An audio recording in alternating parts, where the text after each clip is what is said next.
আমার ছোটবেলার কথা মনে পড়ে। আমার দাদু এখন বেঁচে নেই, তো আমি তখন কিন্ডার গার্ডেনে পড়তাম। তখন দাদু বলতো যে সকাল থেকে দুপুর 12টা পর্যন্ত না খেয়ে থাকলে অর্ধেক রোজা হয়। তো এইভাবে 2 দিন না খেয়ে থাকলে দুইটা মিলে একটা রোজা হয়।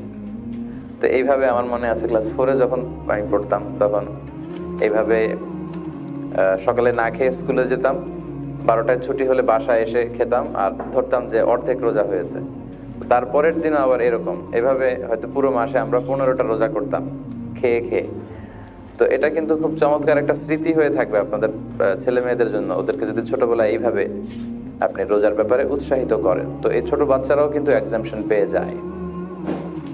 তারপর প্রেগনেন্ট কোনো নারী যদি থাকে তাকেও এক্সামশন দিয়েছে আল্লাহ তাআলা। এরপর ব্রেস্ট ফিডিং মাদার, বাচ্চাকে দুধ খাওয়াচ্ছে এমন মায়ের জন্য শারিয়া ছাড় দিয়েছে, তারা রোজা না রাখলেও চলবে, তবে পরবর্তীতে কয়টা রোজা তিনি রাখতে পারলেন না এগুলো রাখতে হবে। তারপর এমন কোনো কাজ করছে, এমন কোনো কাজের সাথে জড়িত যেটাতে আসলে যেই কাজ করে রোজা রাখা সম্ভব না, like rickshaw pulling in summer time. বাংলাদেশে চৈত্র মাসে যখন রিক্সাওয়ালারা রিক্সা চালায় তখন তাদের কি পরিমাণে কষ্ট হয়, আমরা বাংলাদেশের যেহেতু আমরা নাগরিক সবাই আমরা এটা জানি।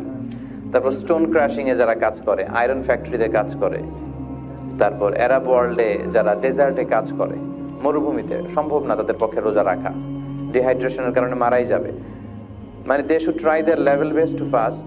তারা সর্বোচ্চ চেষ্টা করবে রোজা রাখার। যদি কোনো কারণে এমন হয় যে রোজা রাখার কারণে প্রাণ নাশের হুমকি, অসুস্থ হয়ে পড়বে, মারা যাবে, তাহলে শারিয়া কিন্তু এদেরকেও ছাড় দিয়েছে। তাদের রোজা রাখার চেষ্টা করতে হবে, অথবা এমন কোনো কাজ খুঁজে নেওয়ার চেষ্টা করতে হবে যেই কাজ করে সে রোজা রাখতে পারবে।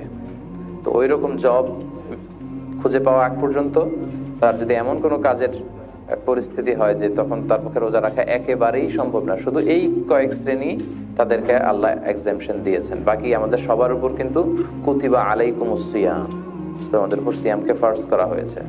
এবং অন্য আয়াতে আল্লাহ বলছে যে ফামান শাহিদা মিনকুমুশ শাহরা ফালিয়াসুমহু, যারা এই পবিত্র বরকতের মাসটি পায় তারা যেন রোজা রাখে, তারা যেন সিয়াম পালন করে।